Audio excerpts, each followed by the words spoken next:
BARNO Army, welcome back to the YouTube channel. Hope you're all doing very, very well. Kind of made a decision throughout this week with the Liverpool games. I'm going to start doing like a pre-match build-up, pre-match thoughts. We live stream the game, watch along on TikTok normally, and after that, I think I'll jump back on YouTube to do some sort of post-match reaction, post-match thoughts this season, because a lot of people tend to like that and see what my thoughts of the game are. Because a lot of people say, you're a good guy, BARNO, because you're a non-delusional Liverpool fan, I've been told by many people. But the Premier League season, it's back this week, and Liverpool have their first game on Sunday at 4:30, the back end of the weekend. Newcastle away, so James's Park. What do I make of it? Well, what do I make of it in the start? We've had a lot of changes since the last time, at the end of last season. Arne Slot was sacked by Liverpool Football Club, which in my opinion was the correct call by the hierarchy after 20 losses, 20 plus goals conceded from set pieces, you name it, it happened. Some horrific losses. PSV Eindhoven at home was one that stuck out to me in the Champions League last season. But new era. Andoni Iraola, the Spanish coach from Bournemouth, on a 2-year deal, now takes over for the Reds. Also with that, the transfer window for us has been the big question of why we are not making moves. If you've not seen the recent news, I say recent news, the news that's been going on for way too long.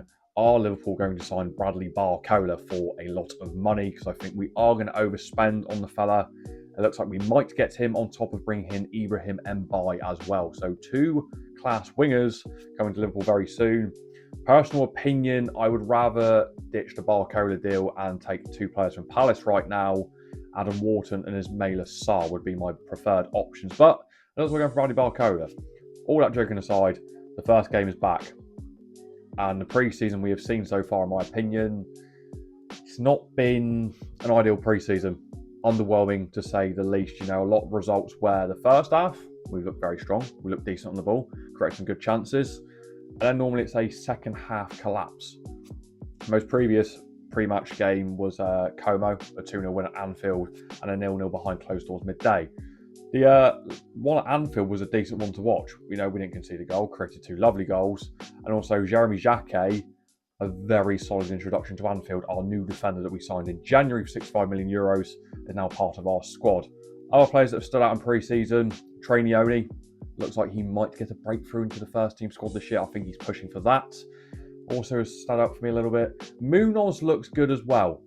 Mind you, he did play both games, 45 in the behind closed doors, and then looked a little bit sluggish in the second part of the day, which, you know, he's played football and then played 6 hours later. It's not going to be unbelievable, but a lot of questions right now with Liverpool is we do need midfield signing, and people are still saying a right back right now and centre halves, etc., etc.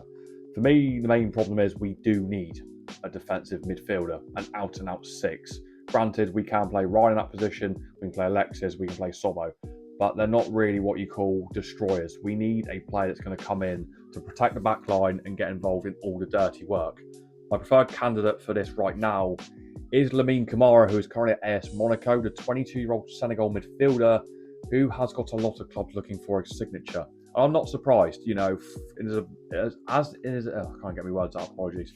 In his advanced game as a defensive mid, he's also got 10 goal involvements, but as a proper sweeper, he's quality. Ball retention, it's elite. He wins about 3 fouls a game, incredibly strong in the tackles, good on his duels. It's what we need at Liverpool. Just someone to protect that back line a little bit more, because we're a little bit breakthrough when we do concede counter-attacks and teams just tend to play through us. If we can get that sort of player in, a right-back situation, everybody's calling out for, you know, a proper right-back. We have got Arejo on loan, haven't we, which has been... I've had Barcelona fans thanking me personally for taking him in on loan this season. I think it works out with him. Now, Liverpool were looking at getting a versatile defender in, centre-back, right-back.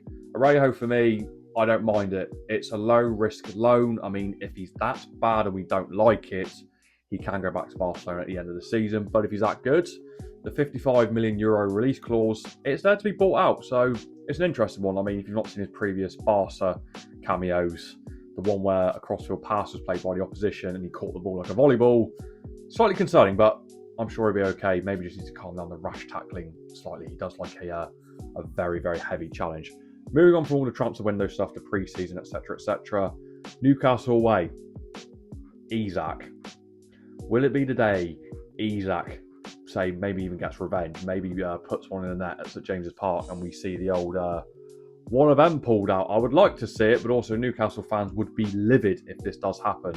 I mean, the last couple of times we have rocked up to St James's Park, they've not been what you call calm, boring games. If you remember last season, Mr. Rio Engamoa, our star boy, netting a 100th minute winner into the top corner very late on after Newcastle did go into 10 men with Anthony Gordon being sent off on a challenge on Van Dijk, even though Gordon is now gone to Barcelona, which is a bit baffling in my eyes. But that's the thing with Newcastle, we need to kind of capitalise and go against.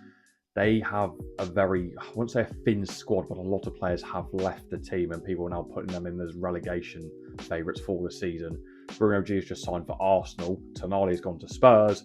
Gordon is at Barcelona, and obviously Isak left as of last season. Still a couple of players that they do have, but their squad against ours with what we have with talent and quality wise, we should win the match. That's what a lot of people would say. Personal prediction for me, we're going to go away to St James's Park and we come away with 2-2.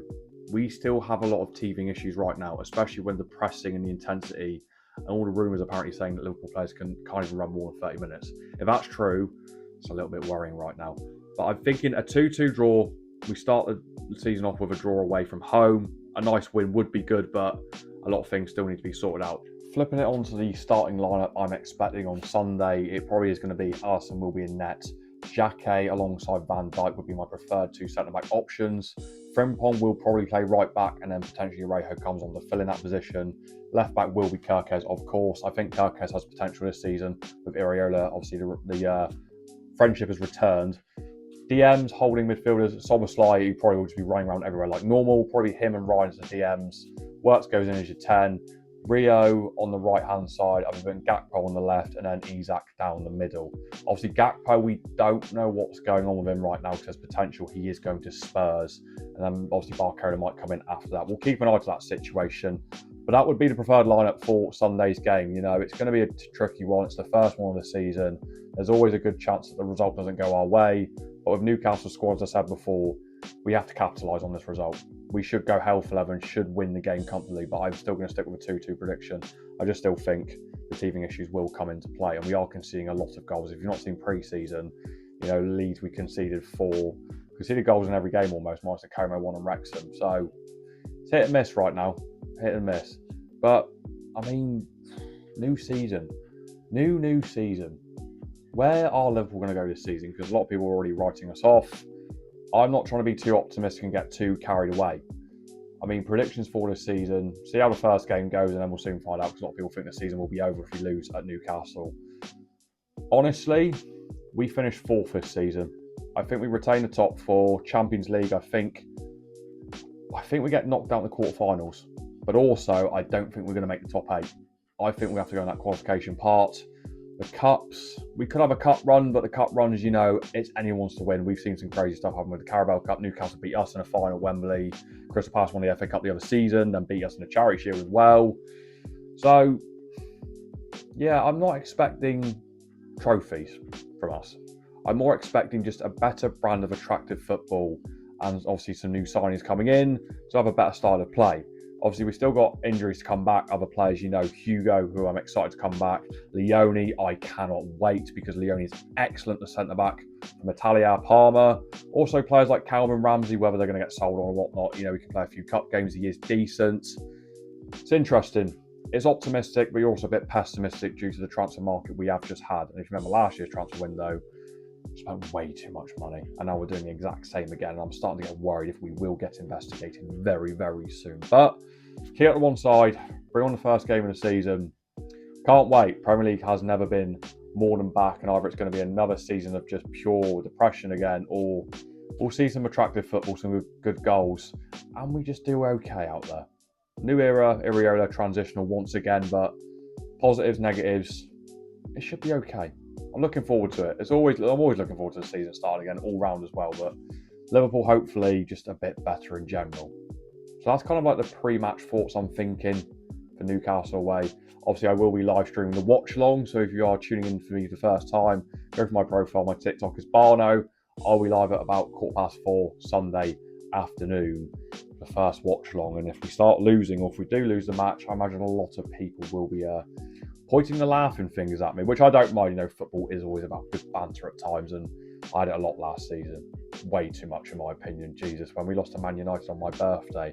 Oof, bad day at the office for Barno. But if you enjoy these sort of like little pre-match, I'll do a post-match one after the result as well. Do let me know. Let me know in the comment section below. If you are new, do smash the subscribe and tap the likes as well. Always want to hear what your opinions are on Liverpool and also the Premier League in general and any football in general. So, hope you enjoyed this video. I'll see you for the post-match thoughts after the Newcastle result on Sunday. Have a good one, people. Up the Barno Army.